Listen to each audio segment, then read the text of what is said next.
నిరీక్షణ prayer house మరియు centre సంఘముల తరపున ప్రభువైన యేసుక్రీస్తు శ్రేష్టమైన నామంలో మీ అందరికీ నా వందనములు. నేటి దేవుని మాట ఆదికాండము 18వ అధ్యాయం 14వ వచనం. యెహోవాకు అసాధ్యమైనది ఏదైనా ఉన్నదా?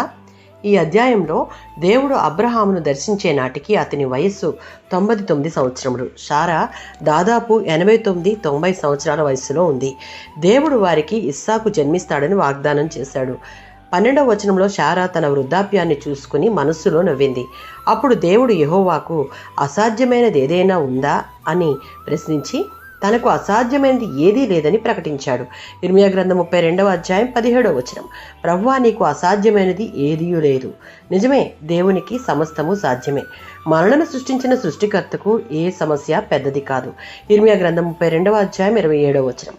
సర్వ శరీరులకు దేవుడనైన నాకు అసాధ్యమైనది ఏదైనా ఉందా?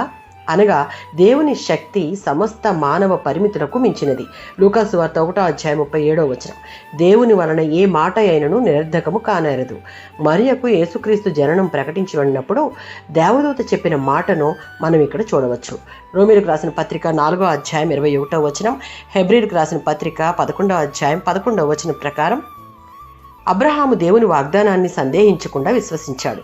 శారా కూడా దేవుని నమ్మకత్వాన్ని విశ్వసించి బిడ్డను పొందుకుంది. మన పరిమితులు దేవుని పరిమితులు కావు. మనం ముగింపు అనుకునే చోట దేవుడు ప్రారంభిస్తాడు.